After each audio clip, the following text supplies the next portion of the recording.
começamos o nosso debate falando de livros, né? Normalmente o Luiz apresenta uma ou duas obras, eu também, e é bom, porque aí você tem uma base para estudar que está para além dos nossos vídeos e das nossas discussões. Então, Luiz, quais são os livros ou qual o livro que você vai apresentar hoje para a gente?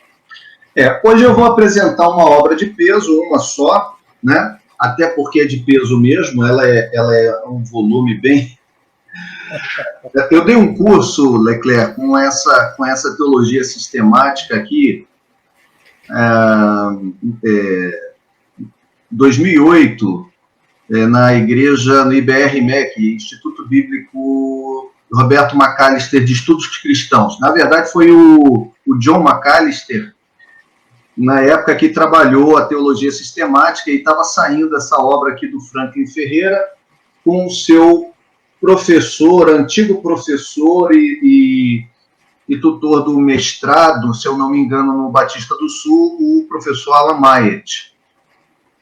E eles chamavam isso aqui de tijolobita, porque isso aqui, meu irmão, deve pesar 1,5 kg para 2 ou mais de teologia sistemática. Então, aqui, ó, teologia sistemática do Franklin Ferreira e do Alan Myatt, pela editora Vida Nova, uma análise histórica, bíblica e apologética para o contexto atual. O que é legal nessa teologia sistemática do Franklin é, sobretudo, que ela tem uma pegada, ela apresenta a doutrina do ponto de vista histórico, como foi o seu desenvolvimento, ela apresenta a doutrina do ponto de vista apologético, porque ela também apresenta atualmente aonde estão identificados os desvios doutrinários em diversas seitas e religiões.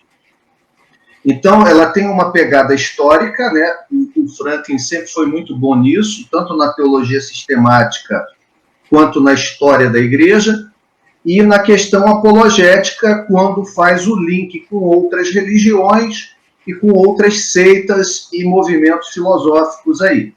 Então, assim, é uma teologia densa, ela possui muitas notas de referência e muitas notas explicativas, porque o Franklin não poupa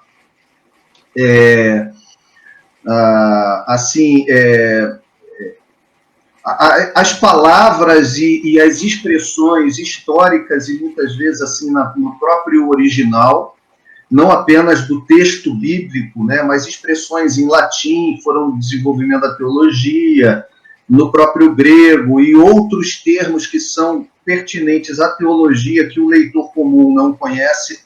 Então ele vai e desenvolve ali, explica bem. Então, assim, é uma obra maravilhosa.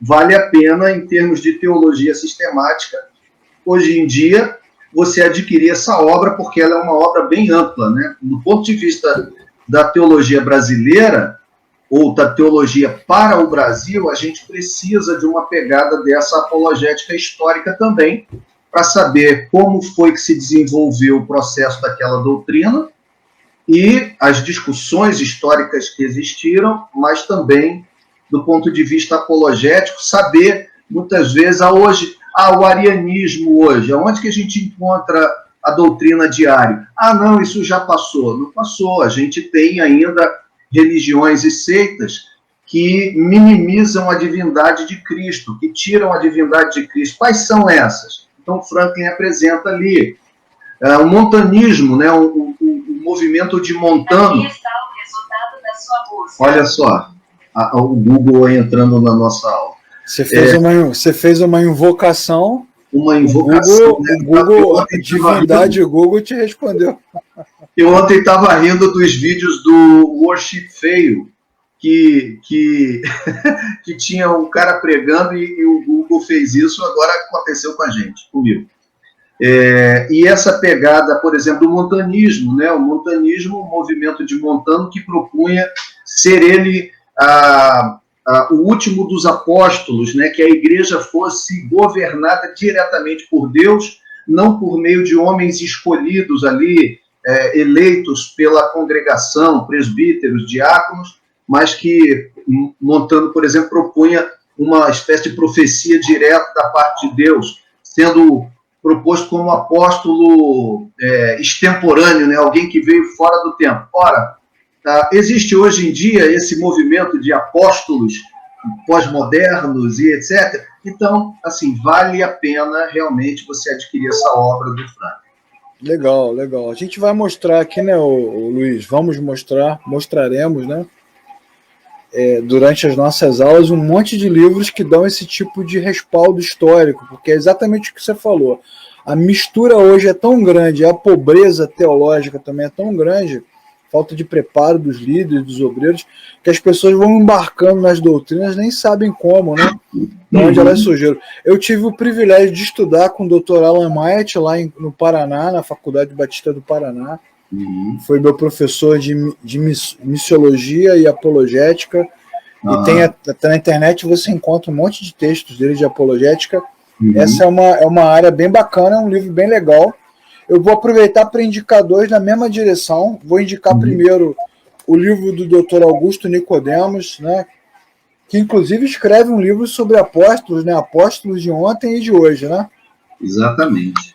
E tem esse livro dele aqui, ó, que é A Bíblia e seus Intérpretes, uma breve história da interpretação, onde ele vai falar sobre o que significa interpretação, o que significa inspiração, infalibilidade das escrituras. Ele vai mostrar os modelos de interpretação que foram usados, exatamente como você está falando agora, né? Quais os modelos que os principais intérpretes usaram para poder explicar as escrituras, a semelhança dos intérpretes, tanto do Antigo como do Novo Testamento, e, acima de tudo, o método, né? Um livro que vai falar de metodologia. Então, para a gente entender como as doutrinas são formadas e como alguns autores chegam aos seus pensamentos. E, por fim, uma obra belíssima do Dr. Eugene Peterson, A Maldição do Cristo Genérico, porque ele vai dizer, nesse livro, ele vai falar exatamente como a falta de doutrina, a falta de teologia, a falta de bom ensinamento na fé evangélica, que é a nossa fé, está gerando um Cristo genérico, uma religião genérica, que serve para qualquer um. Daqui a pouco todo mundo é evangélico, porque você vai tirando do cristianismo os seus principais fundamentos, né, os seus principais pilares. Então não pode falar disso, não pode falar daquilo, não pode falar daquilo outro, você vai desmontando. Daqui a pouco o cristianismo é uma fé genérica. Vai ser igual o clube de futebol. Qualquer um vai poder torcer, acreditar. E aí o Eugene Peterson, que é um autor incrível, né, um cara maravilhoso, vai explicar exatamente sobre essa maldição que para sobre nós. E é uma coisa até que se repete no tempo, né, Luiz? No Antigo Testamento, toda vez que a lei deixava de ser ensinada, toda vez que o trabalho dos levitas era interrompido, o conhecimento de Deus também ficava genérico, né? Virava qualquer coisa. Né? Qualquer coisa. Entrava, se tornava ecumênico, eles... E gente de coração em Deus, né, cara? Você lembra lá do caso de Josias, né? Exatamente. Josias temia Deus, tinha o coração voltado para Deus, mas teve um susto enorme quando descobriu que estava na contramão de Deus. Exatamente. É um Deus genérico, né? E isso é bom porque hoje se fala muito, a religião evangélica hoje ela está muito sexualizada, né? Está muito humanizada, né? Na adoração, na oração, né? Beijo, ideologizada. Então, assim, todo mundo pode receber o amor de Deus, porque o amor de Deus é incondicional, Deus ama justos e injustos. Entretanto, para amar a Deus, a gente só consegue amar a Deus do jeito que Ele quer ser amado, né? Então ele define as normas. Dessa forma, daquele jeito. Isso não, aquilo não, isso aqui eu não aceito. Então, Deus nos ama do jeito que nós somos, de forma incondicional, ama até os que não nasceram de novo, os que serão condenados também são alvo do amor de Deus, faz o sol nascer sobre os justos e injustos, enfim. Agora, na hora do contrário, para amar e servir ao Senhor, não é a Bangu, não. Né? Rofini e Finés que o diga. Não é? É verdade. Não é Bangu. Só quem pode, só quem é autorizado, só da forma que Deus estabelece. Então, os 3 livros são muito bons. Semana que vem tem mais. Beleza, Luiz? Maravilha. Então, podemos começar? Podemos começar. Então, deixa eu abrir aqui a sua... Quero deixar aqui mais uma vez, manifesta a minha indignação, que você, todo o seu PowerPoint é vermelho e preto. Você tem algum problema nessa área? Não, o vermelho... Não, mas esse não é preto, não. Esse é cinza, cara. Esse é cinza. Foi ato falho, foi mal.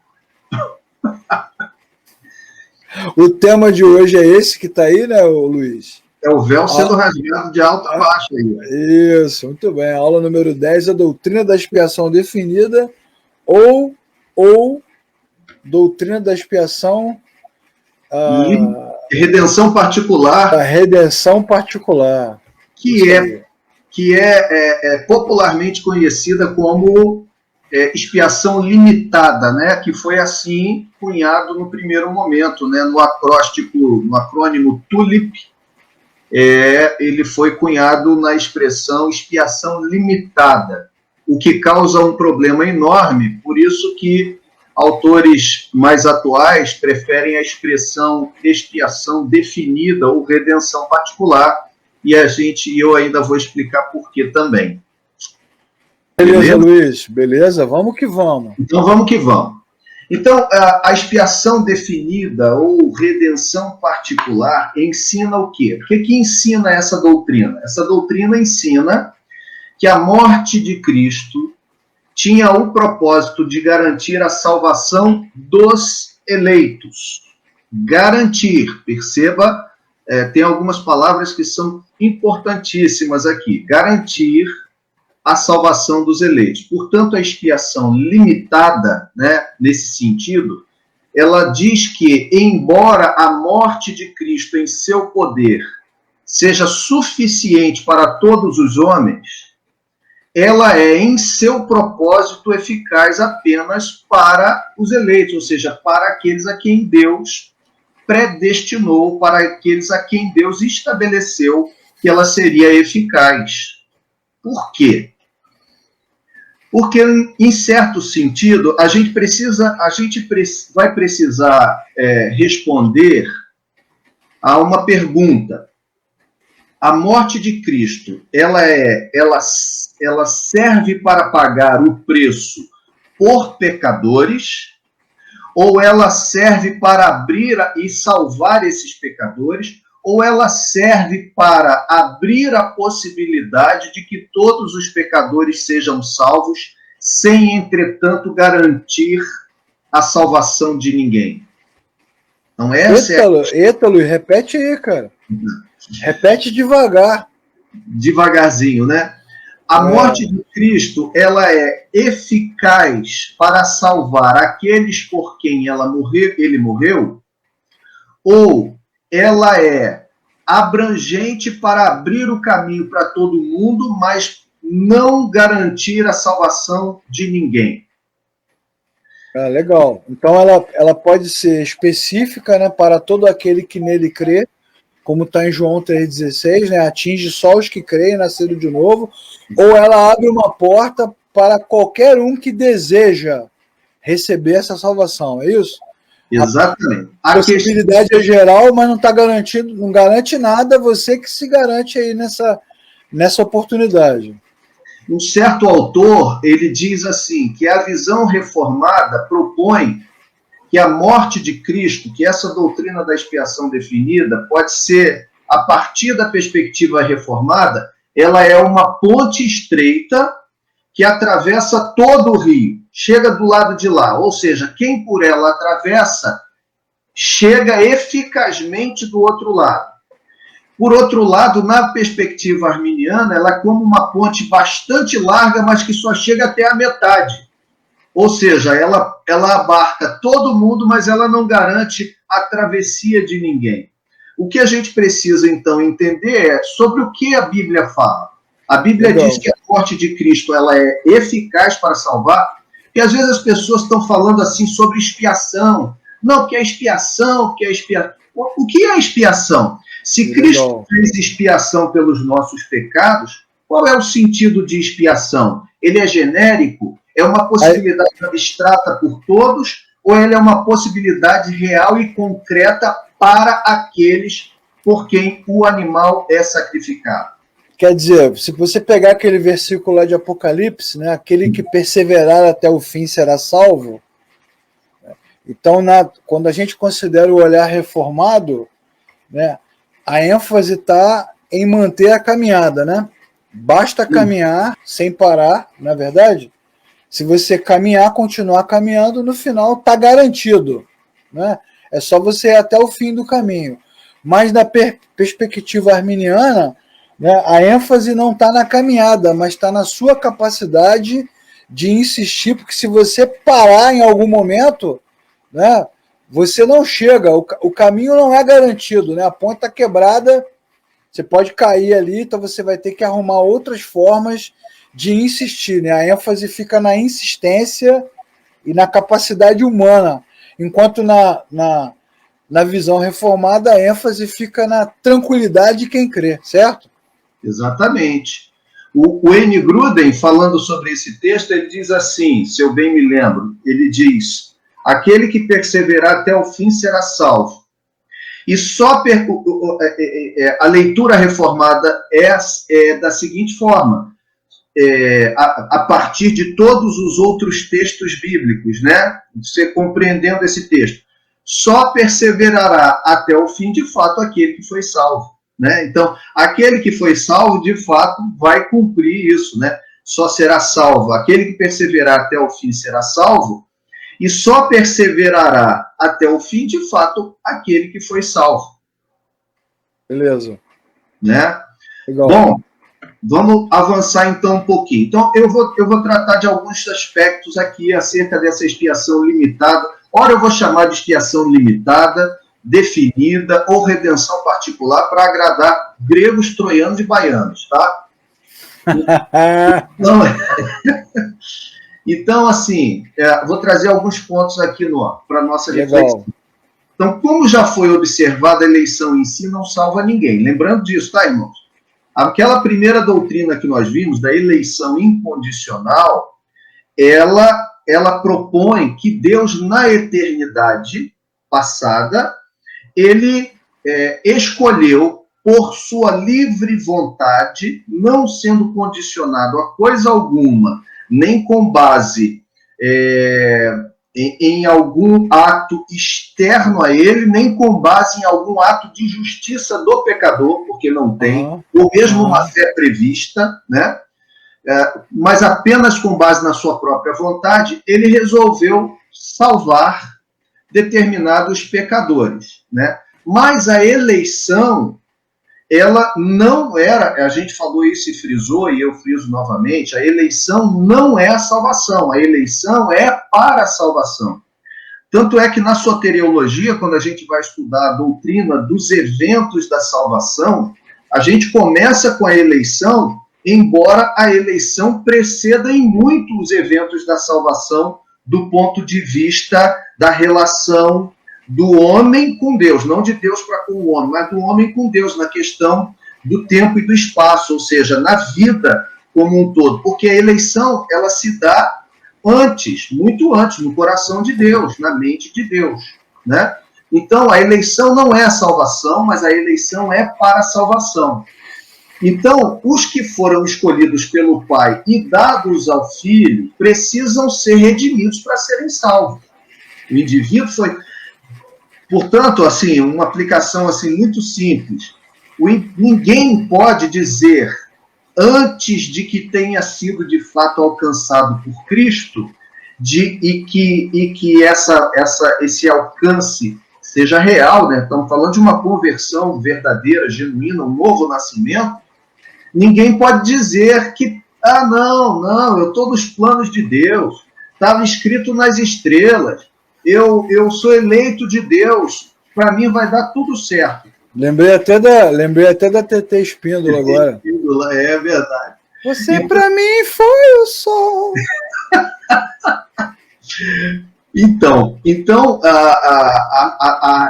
a eleição, ela é para a salvação, mas ela não é a salvação.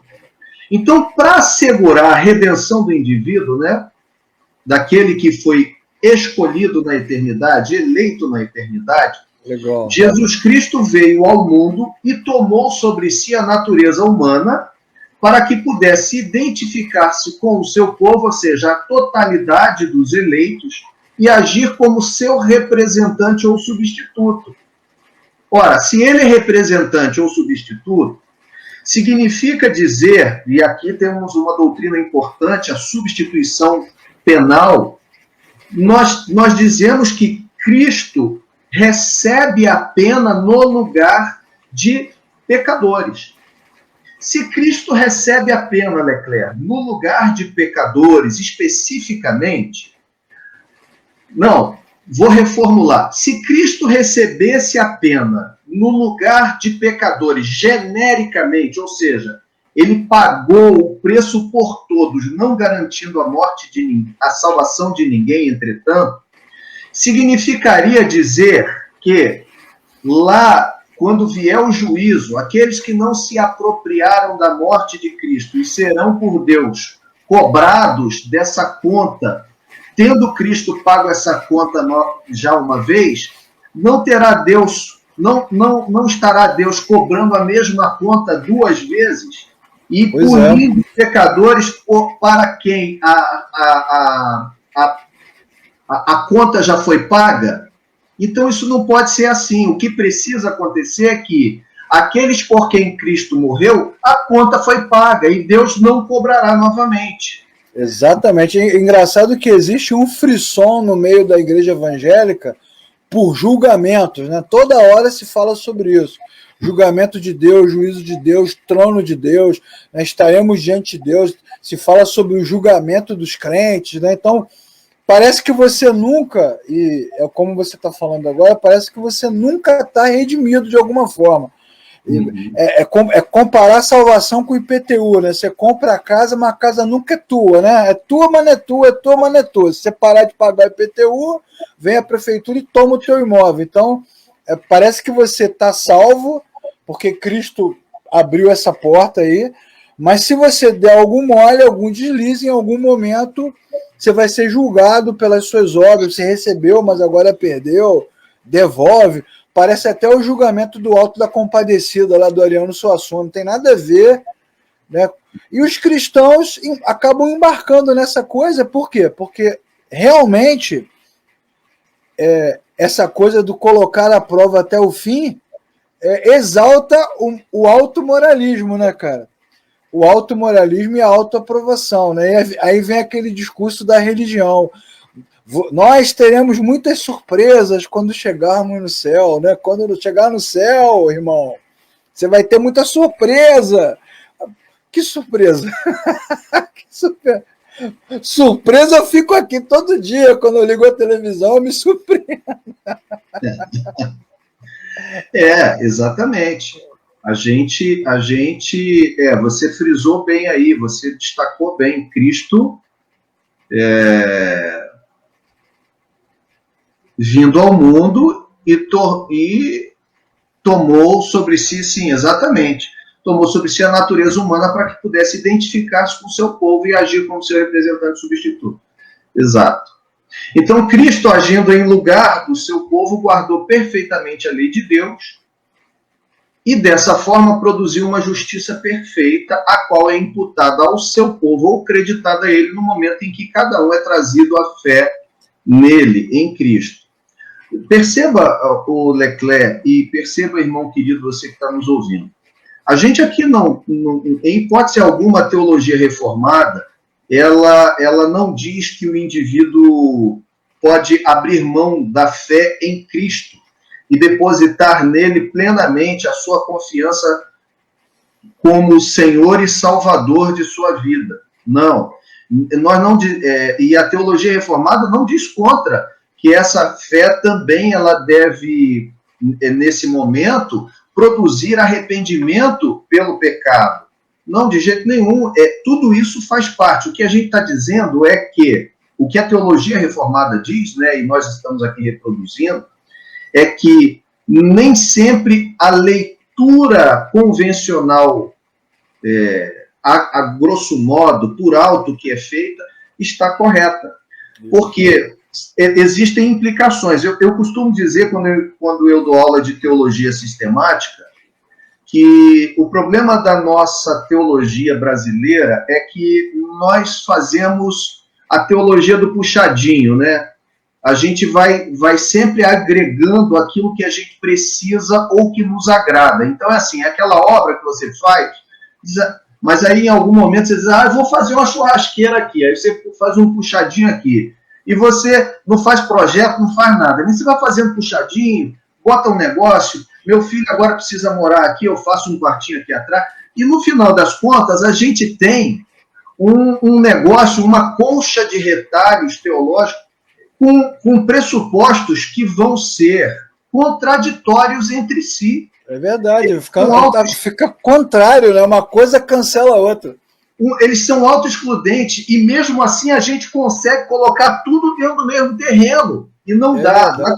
Na teologia, a coisa funciona mais como espécie de lanche de fast food. Quando eu chego lá no McDonald's, Leclerc, por exemplo, que eu escolho ir lá para comprar um lanche, eu diria para você assim, olha, para mim, o lanche ideal seria o sanduíche do McDonald's. Para mim, o Big Mac ainda continua sendo o melhor de todos até hoje. Raiz. Com a batata do Bob's? Não, aquela batata do Bob's é muita gordura. Milkshake do Bob's. Isso. Eu fico com o sanduíche e a batata do McDonald's. Eu fico com o refil do Burger King, porque aquilo é refil raiz, né, cara? Eles dão um copo na sua mão e a máquina é virada para fora. Você bebe a hora que quer. Exatamente. Refil de verdade. Aquele de McDonald's, você dá o copo para a pessoa encher de novo. Isso não existe. Não me leve a mal. Então, eu fico com o refil do Burger King e eu fico com o milkshake do Bob's, porque esse aí é antológico. Esse aí, meu irmão, precede a todas as coisas. Isso aí é da época que... Antes da fundação do mundo. Antes da fundação do mundo, que era artesanal, que o copo era de papel.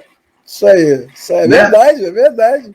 Só que quando eu chego lá, quando eu saio de casa disposto a ir para um fast food desses, eu tenho que fazer a escolha do pacote. E aí eu digo assim, não, hoje eu estou a fim de comer o sanduíche do McDonald's, vou ter que aturar aquele milkshake todo gorduroso e aquele refilzinho que para mim não vale muita coisa. Ou, se eu for para o Burger King, eu resolvo tomar bastante refrigerante. Na verdade, de refrigerante eu não tomo, eu tomo aquele chá de pêssego, né? O Ice Tea. Mas... Prazer. Mas, em compensação, eu não gosto do sanduíche do Burger King. O pessoal diz que é ótimo. Acho seco, também não gosto, não. Eu acho seco, acho que tem aquela carne. Eu não gosto. Só que a teologia sistemática é assim. Eu não posso chegar lá no McDonald's e dizer assim, olha, eu quero sanduíche de você, mas faz um milkshakezinho igual do Bob's aí para mim. Não dá, não funciona. Possível, exatamente. A teologia, ela também tem os seus pressupostos e a sua coerência interna. Então, tem os seus combos, é isso mesmo. Eu sou calvinista de 3 pontos. Não dá, irmão. Ou você leva os 5 ou não leva nenhum. Exatamente. Não dá. Uma coisa está amarrada à outra. E aí fica uma teologia, a teologia você chamou de teologia do puxadinho, né? Teologia da conveniência, né, cara? Quer dizer, dependendo do que você quer dizer, você escolhe o ponto que você quiser. Então, eu posso, às vezes, na mesma pregação, na mesma aula, dizer que Cristo é por mim, se Deus é por nós, quem será contra nós? Ninguém poderá nos separar. E na mesma pregação eu digo que depende do cara acreditar. Quer dizer, eu entorto a mente do cara porque é conveniente. Num momento é conveniente motivar, num outro momento é conveniente confrontar, num momento é conveniente dizer que tudo está na mão de Deus, num outro momento é conveniente dizer que eu tenho o meu próprio mérito, que se não fosse o poder da oração, dos joelhos que se dobram, Deus não teria se movido, né, porque ele estava dormindo. Então, de fato, isso demonstra o quão frágil é, né, cara, o púlpito, né, o ensino, o quão frágeis são os argumentos, que não respeitam os combos. Você está certíssimo. E aí, de novo, entra essa questão dos livros que a gente indica aqui. O objetivo dessas indicações literárias é para que os irmãos consigam entender a formatação da teologia. A formatação dela. E aí eu tenho visto na internet, você deve ter visto também, né? Agora com a guerra de Israel, eu estou vendo reformado dispensacionalista. Né? Reformado amilenista pregando a grande tribulação e caçando o anticristo. Assim não dá, cara. Assim você entorta o meu cérebro. É verdade. Embora você pudesse ainda ter a posição pré-milenista clássica, né? Tudo bem. Histórico, tudo bem. Mas não dá para ir para o dispensacionalismo. Não dá, cara, não dá. Você prega que não tem milênio, né? Que não tem isso, tem aquilo que você está pregando cavalo amarelo, cavalo branco. Você está misturando tudo, caçando espia, não tem espia. Então, isso mostra que é uma teologia conveniente, é uma teologia para dar clique, para dar like. Para dar like. Rapaz, olha. Vou escrever um artigo sobre isso, teologia do like. Tem gente que já falou sobre isso na internet, né? Tem algumas pessoas aí que de vez em quando a gente vê uma coisa ou outra e a pessoa, e aí tem gente até que acusa, né? Você gosta de like, etc. Pois é. É verdade. Bom, um outro ponto para a nossa reflexão, então, é o seguinte. Através do que ele fez, né, o que Cristo fez, esse povo é constituído justo diante de Deus. Porque a sua morte expiatória, ela é eficaz, ela não é hipotética, ela não é subjetiva, ela é eficaz. Então, os que constituem esse povo são libertos da culpa e condenação como resultado do que Cristo sofreu por eles.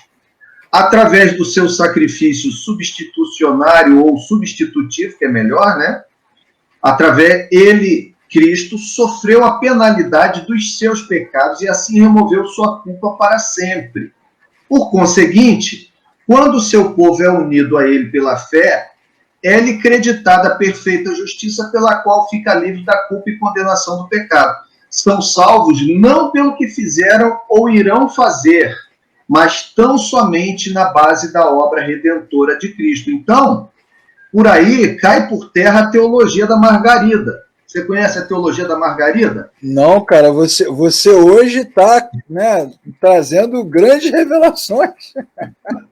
Trago revelações. Já trouxe a teologia do puxadinho, agora a teologia da Margarida. Vai, entrega. Se Cristo morre de maneira eficaz por determinada pessoa, significa que a pessoa por quem ele morreu não tem a possibilidade de decair dessa condição, visto que ele recebe uma nova natureza inteiramente pela graça de Deus, que irá proporcionar que ele avance até o fim, né? E isso é eficaz porque Cristo já pagou integralmente o preço. A teologia da Margarida é aquela que...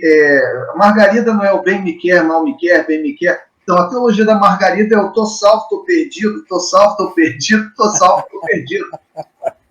Né? Que não tem espaço dentro da teologia reformada. Por quê? Porque a obra de Cristo, ela foi não somente eficaz na morte vicária, mas ela é eficaz na garantia daquele que teve a substituição da sua pena pela justiça acreditada sobre si. Verdade. Então, não tem... A gente precisa... Não pode chegar e dizer assim no início do culto, orando. Não foi você que escolheu vir aqui nessa noite, mas o Espírito Santo te trouxe para ouvir essa palavra e depois ensinar que o indivíduo que entregou-se a Cristo e teve uma experiência genuína de conversão, por quem Cristo morreu pelos seus pecados, vai decair dessa posição em algum momento. É o que você falou do combo. Quando começa o culto, o cara fala, foi Deus que te trouxe aqui. Aí quando tem a pregação, ele faz o apelo. E agora, o que você vai decidir? Pô, é eu que decido ou é Deus que decide? É o combo. É um Não é cômodo isso? teológico, que é conveniente, né, ao momento que você quer utilizar ali. Ainda que a minha decisão, né, e a teologia reformada não retira isso, a decisão. Coopere. Exatamente. Mas essa decisão ela só existe porque existe antes uma ação regeneradora do Espírito Santo de Deus. Do contrário, tem que rasgar o texto lá, é Deus que opera em vós, tanto querer como efetuar. Tem que arrancar esse versículo da. Exatamente. E o Espírito opera no indivíduo essa realização, a realização da obra da regeneração, porque, do contrário, sem regenerar, o indivíduo não pode ir a Deus sozinho. Por quê? Porque está amarrado à depravação total. Está morto nos seus delitos e pecados. Então, se não houver uma atitude externa, você não pode dizer para o Lázaro não pode sair antes de ouvir a voz que o ressuscita. Por isso que o arrependimento não é... O Lázaro não pode dizer, Jesus me ressuscita daqui, eu preciso sair do túmulo. Não. Por isso que o arrependimento não é uma análise racional, né? Não adianta, não é por argumentos. O arrependimento ele tem que ser resultado de uma iluminação do Espírito Santo. Exatamente. Ele não pode preceder, ele tem que suceder, tem que vir depois. O arrependimento só vem a partir da consciência. Ora, a consciência da pecaminosidade só vem a partir do novo nascimento. As escamas caíram dos olhos. O apóstolo Paulo olhou e diz assim para Deus, eu não estou te perseguindo. E Jesus diz assim, tá. Exatamente. E aí a sua vida é transformada. Exatamente. É diferente do arrependa-se. É bom a gente falar sobre isso, né? Esse arrependa-se não. Esse conceito de arrependimento que leva o homem a novidade de vida é diferente do arrependa-se de João Batista, né? Do arrependei-vos de João Batista, porque a palavra grega para arrependei-vos é metanoia, é a mesma palavra de Romanos 12:2. Ou seja, diante do que a lei afirma, diante do que os profetas escreveram sobre o Messias, eu estou aqui para dizer o seguinte, mudem a maneira de pensar, porque é chegado o tempo que o machado vai ser jogado na raiz da árvore. Então a hora de mudar é agora. É diferente da consciência do pecado, né, da consciência da condição humana, da consciência da ruptura entre a criatura e o Criador, que só pode acontecer se o Espírito Santo trouxer luz. Porque senão você vai achar que está abafando, que está tudo ótimo, né, que está tudo bem. Aí vem de novo aquilo que você falou nas outras aulas, né? Ah, minha mãe é ótima, só, né, quase crente, né? Só falta... Por quê? Porque na nossa mente... E quantas vezes você que está assistindo a aula já deve ter tido essa experiência de conversar com alguém sobre Cristo, sobre o Evangelho, seu avô, sua avó, sua mãe, sua tia, seu vizinho, e a pessoa dizer para você, eu não entendo, eu sou uma pessoa boa, eu sou uma pessoa honesta, né, eu faço as coisas corretamente, eu sou crente igual a vocês, eu também creio em Jesus, essa frase então a gente ouviu várias vezes, eu também creio, eu também acredito, então... A mente humana, sem a iluminação do Espírito Santo, ela não consegue perceber que problema é esse de ruptura. É um problema irreconhecível. Só Deus é que fala para o cara assim, você está com problema. Que é mais ou menos o que acontece com Natan e Davi, né, o Luiz? Exatamente. Quando Deus fala através do profeta Natan, você tem um problema, você é esse homem, você errou, o cara não consegue. Você ali é a hora que a ficha cai. É a hora que a ficha cai. Ele sabe que fez errado, obviamente, ele não tem o menor pensamento de que o que ele fez foi certo. Mas aquilo ali é o momento em que a consciência vem à tona. Ele sabe que ele errou moralmente. Mas é um errou barra não errou porque ele é rei. O rei pode fazer qualquer coisa. É feio. Matar o cara para ficar com a mulher dele é feio. É feio. Ficou feio para você. Ficou feio na frente dos soldados. Ficou feio politicamente. Mas ele é rei, pô. O rei pode tudo. Bate no peito, eu quero essa mulher, eu quero esse cara, eu quero tudo. Só que não há consciência de que aquela decisão pode ser uma ruptura com o Criador. E foi. E aí ele cai na real, diz, pequei contra o Senhor. Aí já era. Aí ferrou. Então, mas ele só tem essa consciência quando a palavra de Deus vai através do profeta, né? E no nosso caso, a fé vem pelo ouvir. E o ouvir vem pela palavra. Sem iluminação não tem arrependimento. Vai arrepender de quê? Exatamente. Ele matou Urias e mataria mais uns 100, se pudesse, para ficar com mais 100. Que é o que Deus fala, né? Quantas mulheres você queria? Essa frase é ontológica, né? De quantas mulheres você precisa? Se você tivesse me pedido, eu te daria todas. Você quer quantas? Interessante, né, cara? É verdade. É verdade.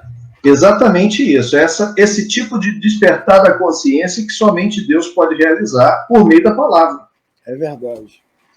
Bom, o terceiro ponto, então, aí para nossa reflexão, então, é o seguinte: o calvinismo histórico tem mantido de modo consistente a convicção de que a obra redentora de Cristo ela foi definida, por isso a gente está chamando de expiação definida, em desígnio e realização. Isto é, ela foi intencionada, a morte de Cristo, para render completa satisfação em favor de certos pecadores específicos, o que a doutrina da eleição vai explicar. E que, de fato, assegurou, ele não apenas abriu a possibilidade, mas assegurou a salvação a esses indivíduos e a ninguém mais. A salvação que Cristo adquiriu para o seu povo inclui tudo que está envolvido no processo de trazê-lo a um correto relacionamento com Deus. Então, a morte de Cristo, ela resolve definitivamente, em desígnio e realização, trazendo completa satisfação em favor de todos os quesitos estabelecidos pelo Pai, pelo Criador, para salvar aqueles a quem ele desejou e intentou salvar na eternidade. E isso, então, faz por completa. A obra de Cristo ela é completa. Ela é completa na morte de Cristo por meio de quê? Ela cumpre o propósito da eleição e ela é completa porque ela abarca a vocação eficaz, ou seja, se Cristo morreu, Deus chamará eficazmente. A gente vai ver isso no próximo ponto, que é a graça irresistível. Ele vai chamar eficazmente esses pecadores e ele garantirá eficazmente a caminhada desses pecadores até o fim, que é o último ponto que nós vamos estudar, que é a perseverança dos santos. Então, não tem, se você tira um desses pedaços aí, você vai fazer um corpo sem um membro, porque está tudo interligado. Você desmonta o combo. Exatamente. Então, a salvação que Cristo adquiriu para o seu povo inclui tudo que está envolvido no processo de trazê-lo ao correto relacionamento com Deus, incluindo os dons da fé e do arrependimento. Então, o pecador responde com fé e arrependimento, mas somente porque a obra de Cristo foi completa no momento histórico, né? Cumprindo o propósito eterno de Deus na eleição e é aplicada em determinado momento na vida do pecador por meio do Espírito Santo, trazendo regeneração. Então, Cristo não morreu simplesmente para tornar possível a Deus perdoar pecadores.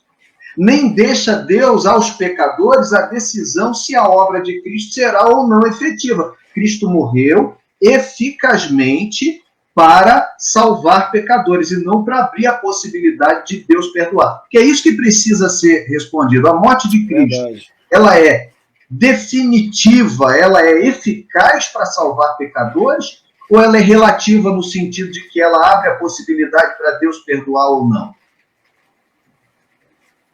Exatamente, essa aqui é a discussão. A teologia reformada ela é muito mais assertiva. Porque, na verdade, o que você tem é um grande bingo, né, cara? Assim, você não sabe, né? Se você não tem uma teologia amarrada e se a fé não está consolidada em alguma coisa, então, meu amigo, a gente está é igual cobrança de pênalti. Tudo pode acontecer no final.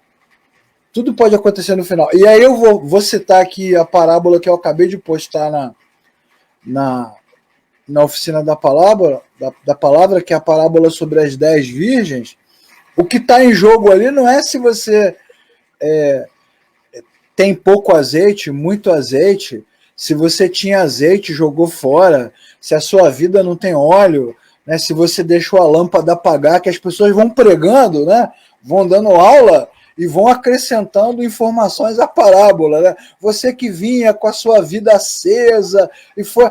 A questão ali é o seguinte... Alegorizando o negócio todo. Né? A questão ali é o seguinte, você tem um grupo que tem óleo e tem um grupo que não tem. Ponto final. Está todo mundo na mesma casa, esperando o mesmo noivo, todo mundo adormece, porque a impressão que dá é que o noivo se demora, como diz Pedro, né? Deus não tarda as suas promessas, ainda que muitos a tenham por tardio. Então, aparentemente, parece que demora mesmo. É a maneira como o homem enxerga, mas a questão não é que você vinha com a lâmpada acesa na sua vida e, de repente, você tomou as decisões. A questão é que, desde o início, quando elas entraram, um grupo tinha, um grupo não tinha.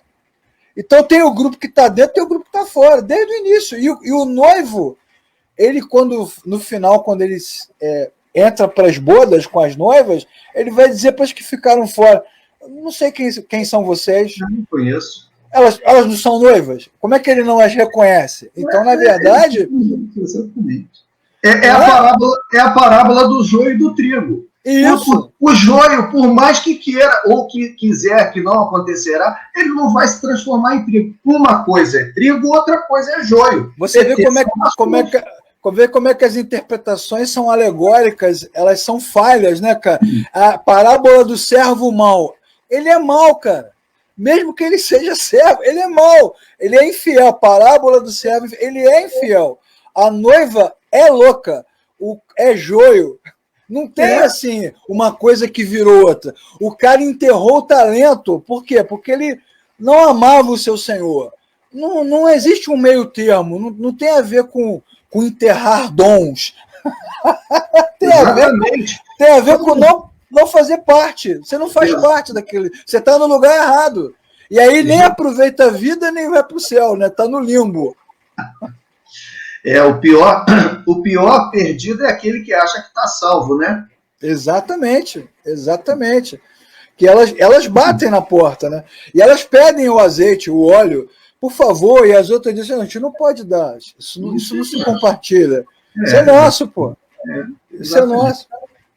Cara, é impressionante. E aí o que é mais legal no discurso profético de Jesus, né, Mateus 24 e 25, é que ele vai falar, que eu também ouvi quando era criança, né, Jesus virá como ladrão. Cansei de ouvir essa passagem. Jesus virá como ladrão. Virá como ladrão para quem é louca, para quem está desapercebido. Para quem não espera, para quem está vivendo a sua vida. E a vida segue normalmente, né? Será como os dias de Noé. Ou seja, a vida segue. Quem é louco, quem é desapercebido. E quem não foi alcançado pela redenção, né, que é de Cristo, não foi e nem será em momento nenhum. Exatamente. Perfeitamente. Exato.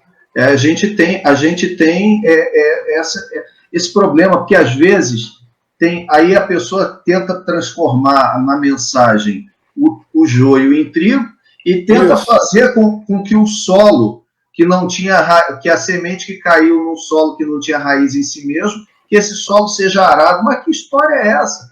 O solo já tinha sido arado, só que tinha solo que era bom e tinha solo que não era. Cara, as parábolas nesse sentido, elas querem demonstrar de forma clara a distinção e não... Na verdade, a parábola não tem uma explicação em si mesma, ela só tá reforçando ou exemplificando algo que está sendo dito. Jesus vem numa pegada no discurso profético, primeiro de uma forma muito específica aos discípulos e aquele tempo ali da província, depois de uma forma mais ampla a toda a região de Israel, depois de uma forma global, e aí o que ele está dizendo é o seguinte: sempre vai ter terremoto, sempre vai ter problema, sempre vai ter perseguição, seja agora, seja depois, seja eternamente, mas aconteça o que acontecer, no final o Filho do Homem se assenta no trono. Então ele dá uma condensada na discussão e depois conta as parábolas para dizer o seguinte: vigiem. Mas quem é que vai vigiar? É só quem está atento, né, cara? Quem não está atento não vigia para nada, pô. Exatamente. E quem é que está atento? Quem está atento é aquele que foi feito atento. E aí me lembra o Salmo 130, né? Nós esperamos por ti, Senhor. Esperamos por ti mais do que os guardas anseiam pelo amanhecer. Exatamente. Né? Pô, salmo belíssimo, né? O cara tá ali de prontidão, né? Esperando o tempo todo, olhando, atento, prestando. E nós esperamos pelo Senhor mais do que os guardas aguardam o amanhecer. E é isso. Agora, quem que espera? Espera quem, como diria a galera neopentecostal, espera quem tem promessa. Aí você começa a fazer, né, acréscimos apócrifos ao texto. É verdade, cara, é verdade. Luiz, você sabe que não vai dar tudo, né? Não vai não, claro, nunca dá. Nunca dá. O ponto 4, então, pelo contrário, todos aqueles por quem Cristo morreu serão infalivelmente salvos. A redenção, portanto, foi designada para cumprir o propósito divino da eleição. Todos os calvinistas concordam que a obediência e o sofrimento de Cristo são de valor infinito. Então, perceba, você que está ouvindo, quando você ouvir a expressão expiação limitada, não entra nesse negócio. Expiação limitada significa que a obra de Cristo não foi completa ou que ela foi limitada por alguma coisa. Não. Quando se diz que ela é limitada, não se diz que ela não tem eficácia, valor e poder infinitos, mas que ela foi limitada na sua aplicação. Vou explicar, né? Ou seja, se fosse o propósito de Deus, a satisfação rendida por Cristo teria salvado todos os membros da raça humana. Cristo morreu de forma completa e perfeita. Ou seja, se Deus quisesse salvar todo mundo pela morte de Cristo, poderia ter feito. Não seria requerido de Cristo mais obediência nem sofrimento para assegurar a salvação de todos os homens. Legal. Do que foi requerido para a salvação dos eleitos. A obra de Cristo foi completa, mas ele veio ao mundo para representar e salvar apenas aqueles que lhe foram dados pelo Pai. Então, ela não é limitada no seu poder, ela é limitada na sua eficácia. Por quê? Porque o objetivo de Deus para o qual ela foi estabelecida era para os eleitos. Isso está evidente na Escritura. Se Deus quisesse abrir para todos, teria feito no sentido, inclusive, universalista, ou seja, compulsoriamente, pela morte de Cristo, ele teria morrido por todos. É o que Franklin chama de universalismo hipotético. Se Cristo morre indistintamente por todas as pessoas, hipoteticamente você pode ter todos salvos. E, hipoteticamente, você pode ter todos rejeitando. Isso, exatamente. Agora, se você tem todos rejeitando e esses todos são punidos posteriormente, significa que ao morrer na cruz, Cristo paga a obra de forma integral e ao falecer o indivíduo vai pagar de forma particular. Então, o Deus Criador justo de todas as coisas cobra a mesma dívida duas vezes. Exatamente. O que não pode ser. Por que é que tem pessoas que não serão salvas? Porque o preço delas continua clamando. O boleto continua aberto diante de Deus. Continua tendo a dívida, né, cara? Leclerc, pensa comigo aqui. Nós estamos numa universidade. Eu sou o dono da universidade. Eu vou tratar assim, né? Porque a gente primeiro precisa mostrar que isso não é uma universidade pública. O pessoal acha que Deus é o gestor da coisa pública. Mais uma vez eu lembro, ele não é. O universo é uma monarquia, onde Deus é o rei e ele estabelece. O universo não é uma democracia onde ele foi eleito para gerir a coisa universal, tá? Por favor. Então, ele é o dono. Eu sou o dono da universidade. E aí a gente tem dois alunos, tá? Temos dois alunos, a Francis e o Marcelo, né? Hipoteticamente aqui dois nomes. E aí, os dois alunos estão com a mensalidade atrasada. Eu sou o dono da faculdade e da universidade, e eu digo assim, eu poderia absolver os dois, mas eu tenho um problema de justiça muito sério. Eu não gosto de passar por cima dos princípios. A conta da minha universidade tem que ser paga. Então eu resolvo e digo o seguinte: eu vou pagar a conta da Francis e não do Marcelo. E vou lá e pago a conta da Francis. Quando chegar no final do mês, a Francis vai lá, ela não tinha dinheiro, e ela vai lá no caixa da universidade e ela vai dizer o seguinte: olha, eu estou com a mensalidade atrasada, eu vim pagar. Aí o que o caixa da universidade vai dizer? Ou o caixa do banco? Olha, eu não posso receber da senhora, sua conta já foi paga. Porque se ele recebe, então, quem está sendo errado é a universidade, que está recebendo 2 vezes a mesma conta.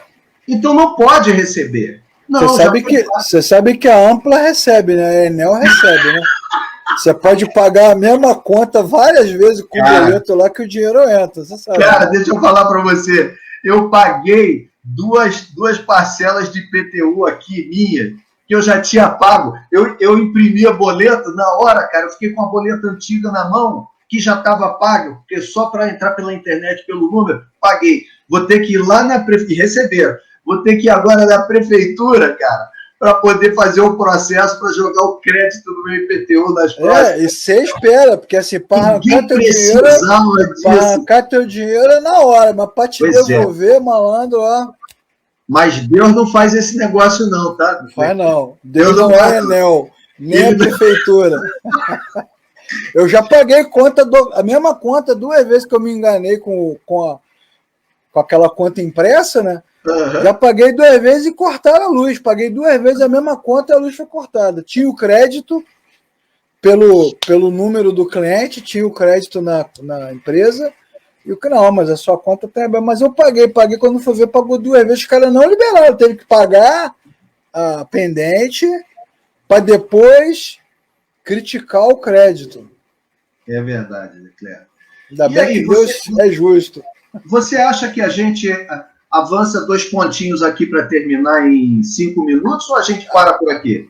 Não, eu acho que a gente pode parar por aqui, porque você pode dar uma retomada aí rápida no ponto 1, 2, 3, do 4 em diante você vai, semana que vem. Beleza. Porque o assunto é tão longo, né, cara, e tão gostoso, porque um link que você coloca, né, uma afirmação que você faz, vai puxando, que é o combo, né, vai puxando um monte de pressupostos anteriores. E esse que você está falando aqui agora é importantíssimo, né, com relação à expiação, que é um conceito que muitos cristãos não sabem, né? Expiação é cancelamento. Como está lá em Colossenses, rasgou a dívida, né? Rasgou de dívida. O documento, rasgou o contrato. Rasgou o boleto. Exatamente. Ele é o nosso fiador, né? O fiador da nova aliança. Paga a nossa conta. E quando o camarada não nasce de novo, não tem esse pagamento. Não é um pagamento que está boiando, né, flutuando em algum lugar no universo. É um pagamento que acontece quando o Espírito Santo entra no coração, porque a própria Bíblia vai dizer que o Espírito de Deus é o penhor, é o selo. Esse documento ele tem que ter um carimbo. Isso é legal, né, cara? Porque não é uma... o Espírito Santo ele não só é consolador nesse sentido, né? E nem só é aquele que aponta para Cristo, que a obra do Espírito Santo é glorificar o Filho. Ele é o garantidor. Ele é o garantidor. Então é isso que às vezes os irmãos não entendem. Não tem essa de eu levantei a mão e decidi. Não, o Espírito de Deus tem que selar. E aí você fica ouvindo aqueles discursos, né, alegóricos e proativos e motivacionais, né, dizendo que você... tem a marca de Cristo. Qual é a marca de Cristo? Os caras começam a colocar, né? Caráter, né? A marca do cristão é o caráter, a marca do cristão é a integridade, é a santidade. Não, a marca do cristão é o Espírito Santo. Se você não tem a marca do Espírito Santo, o selo, a etiqueta, né? Você está fora do sistema. Na hora de olhar a lista lá de convidados, né? Que é o que acontece com a parábola do convidado não convidado. Ele olhou para o cara assim, você é quem? eu sou mendigo. Todos os meus amigos mendigos estão aí dentro. Eles estão aí dentro, mas antes deles entrarem, eles foram devidamente vestidos para a festa. Cadê a sua roupa? Eu não tenho. Então você não pode ficar na festa. Não é? Você pode ser mendigo, mas só entra na festa se tiver o selo. Não é o fato de ser mendigo. Não é o fato de ser pobre, pecador. É o fato de receber a autorização do dono da festa. Que é o caso da noiva, que é o caso da arca, né? É Deus que define. Vai entrar você, sua mulher, seus filhos, suas noras. E mais quem? Vai entrar quem eu disser que entra. E Deus é que fecha a porta. Incrível, cara. Os caras vão rasgando os textos, Luiz. Vão rasgando. Mas é o fruto do nosso tempo, né, Leclerc? No passado, é verdade. As pessoas viviam sob essa perspectiva mesmo da autoridade de alguém, né? Hoje em dia a autoridade ficou pulverizada e diluída. Eu sou autoridade sobre mim mesmo, não existe mais o conceito adequado de autoridade, todo mundo se insurge contra a autoridade, e aí por aí vai. Né? Até os discursos da religião, né? O homem é o sacerdote do lar. Vai inserindo na mente das pessoas que ela tem autoridade espiritual. Tem aquele livro do Watchmani, lembra? Autoridade Espiritual. O Watchmani, sim. O Watchmani, né? Que durante muito tempo, inclusive aqui no Brasil, nos anos 80, eu lembro bem, foi colocado como ícone da espiritualidade cristã evangélica, né? Pô, o Watchmani é o cara. Caramba. Eu nessa época, eu não posso nem dizer não, sabe? Ele tem lá a autoridade espiritual. Eu não era. O homem espiritual, nunca viu. Eu nem era ainda. Eu só fui a partir de 96. Você vê que desde os anos 80, que quando começaram aqui no Brasil as influências americanas do Peter Wagner, né? Do Frank Peretti, depois quem embarcou nesse caminho foi a Neuza Itioca, né? A galera da batalha espiritual, da oração de guerra, né? Do poder da oração, essa coisa, muita oração, muito poder, pouca oração, pouco poder. Tudo isso vem junto num combo, e nesse combo está o Watchmani, com a autoridade espiritual, está o Poyang Shu, com a quarta dimensão. Cara, o evangelho, uma religião mística, muito mística, né? De você visualizar coisas, de você ter poder no mundo espiritual. E isso mostra a pobreza da fé, né, a falta de pregação bíblica. Eu estava assistindo um vídeo agora de manhã, porque ontem nós fizemos uma aula, na verdade, graça sobre maldição hereditária, né, baseado no texto de João, capítulo 9, versículo 2. Mestre, quem pecou? Né, ele ou seus pais? E nós falamos um pouco sobre maldição hereditária. E eu estava vendo aqui agora de manhã um vídeo de uns pastores aqui no Brasil, vídeos atuais, falando disso como se estivesse descobrindo a pólvora que Deus me revelou, que Deus me mostrou, espiritualidade, isso, aquilo, que você pode ser cristão, mas pode dar legalidade ao inimigo, né? Que você pode ser cristão, mas pode viver uma vida de miséria, que não basta receber Jesus como Salvador, também tem que receber Jesus como Senhor. Você vê que é um cristianismo dualista firmado no homem. Não centralizado em Cristo. Como se fosse possível você ter um Salvador sem que ele seja Senhor da sua vida, né? Como se você, o próprio homem, pudesse fazer essa escolha, né? O pacote ou vem o Jesus, o Cristo, ou não vem nada, vem o genérico, aí vem o genérico. O genérico você pode levar. O genérico você leva só uma parte dele, leva só. Exatamente. Aí você leva ele só como militante social, você pode levá-lo, tem muita gente aí, né, na internet, principalmente, né, Jesus militante político, tem o Jesus, o Jesus hinduísta, né, o Jesus budista, que é o cara só a mente mais elevada, o homem mais espiritualizado do mundo. Jesus, né? Histórico, né? Que um homem igual a gente, muito humano, muito humanizado. Tem apenas o Jesus subjetivo, que é aquele que morreu, na verdade, para inspirar, e ao morrer, ele inspirou homens a viverem a sua missão, aquilo que ele ensinou maravilhoso. Genericamente, você pode levar direto. Agora, se você for levar o original, aí, meu amigo, tem que levar o pacote. Tem que levar o pacote. Não tem como chamar Senhor, Senhor, se não fizer o que ele manda. Vocês serão meus discípulos se fizerem o que eu mando. PT, saudações. Aquele que Serão que tem os meus mandamentos e os guarda, esse é o que me ama. Exatamente. Olha, não vos chamos mais de servos, porque o servo não sabe o que faz o seu senhor. Vocês são meus amigos. Mas serão meus amigos se vocês fizerem o que eu mando. Ou seja, serão meus amigos se forem meus servos.